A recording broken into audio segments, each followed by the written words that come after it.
Good morning. So we are going to finish out the week doing the Pythagorean theorem. It's one of the last lessons I wanted to go over with you. So as always, please complete the do now and then complete the Google form on Pythagorean theorem. When you are done, complete the reflection. So Pythagorean theorem focuses on triangles. So we're going away from equations now. We're going to just talk, this is unrelated to what we just did, but we're going to talk about solving side lengths of triangles. So the Pythagorean theorem is special to right triangles. Right triangles have special names. A right triangle has two legs. They are the sides that form the right angle. And then it has a hypotenuse. The hypotenuse is opposite the right angle. The hypotenuse is always the longest side. So the Pythagorean theorem says in any right triangle, the sum of the squares of the lengths of the legs is equal to the square of the length of the hypotenuse. So a lot of you have probably heard a squared plus b squared equals c squared. That is actually the Pythagorean theorem. So I will show you how to solve for a side, a leg, and then I'll show you how to solve for the hypotenuse. So our first example, we're going to apply Pythagorean theorem. So it's a squared plus b squared equals c squared. And this is the easiest because we're solving for the hypotenuse, or the longest side. So it doesn't really matter what you call a or b. In this case, I'm going to call a 5 and b 12. And then I'm going to solve for c. So 5 to the second power is 25. 12 to the second power is 144. Has to equal c squared. So I know 169 equals c squared. If you remember, we take the square root of both sides. So you say to yourself, what number times itself is going to give me 169? Or on your calculator, you could use the square root button. And you should realize that c is 13. That is the hypotenuse of this right triangle. I'm just going to quickly show you two more examples. So you know it has to be a squared plus b squared equals c squared. So we have 8 squared, which is 64, 15 squared, which is 225, has to equal c squared. So you get 289 equals c squared. And then you take the square root of 289. And when you take the square root of 289, you get c, and c equals 17. Okay? The next example involves fractions, so just be careful. So it's 3/10 squared plus 2/5 squared has to equal c squared. So it's 3/10 times 3/10, which gives me 9/100, plus 2/5 times 2/5, which is 4/25, has to equal c squared. So I wind up getting, if I have a common denominator, I have 9/100 plus 16/100. I get 25 over 100 equals c squared. I take the square root of 25 over 100, and that equals c. So c should equal 5/10. Okay? The next example is a little different because we are no longer solving for the hypotenuse. So you know a squared plus b squared equals c squared. A we don't know. B is 2 1/10. And c is 2 9/10 to the second power. So we're going to simplify. First you would do 2 1/10 to the second power.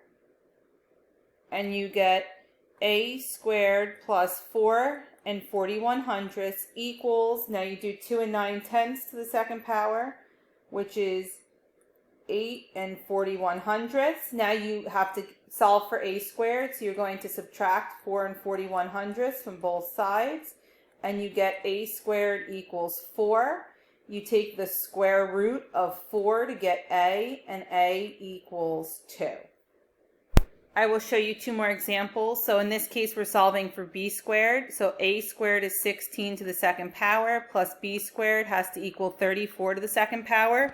So then we simplify. 16 times 16 is 256 plus b squared has to equal 34 times 34, which is 1,156. You subtract 256 from both sides, and you get b squared equals 900. You take the square root of 900, and you would get b to equal 30. Okay? One last example. So you don't know a squared, but you know b is 9 and 6/10, and c is 10 and 4/10. C will always be the largest side. So 9 and 6/10 to the second power is 92 and 16/100. And then you have to do 10 and 4/10 to the second power, and that is 108 and 16/100. You subtract 92 and 16/100 from both sides, and you get 16 equals a squared. You take the square root of 16, and a is 4. So now you're given 3 side lengths and you want to determine if they form a right triangle. So it has to work a squared plus b squared has to equal c squared. So it has to be the longest side. So if I do a squared plus b squared equals c squared, well, a squared is 10 squared plus 11 squared has to equal 14 squared. And 10 squared is 100, 11 squared is 121, and that has to equal 14 squared, which is 196. And then when you add it together, 221 does not equal 196. So no, the first one is not a right triangle. The second one, the same thing. 5 squared plus 12 squared has to equal 13 squared. So 5 squared is 25. 12 squared is 144. It has to equal 169 because that's 13 squared. 25 plus 144 equals 169. So 169 equals 169. It is a right triangle. So last word problem involves finding 2 hypotenuse and then adding it together. So if we look at the small triangle, let's find y first. So we know 3 squared plus 4 squared has to equal y squared. So 9 plus 16 has to equal y squared. 25 equals y squared. Y equals 5. So we know group B, that was 5. Now we have to find the bottom triangle. So we know 6 squared plus 8 squared has to equal x squared.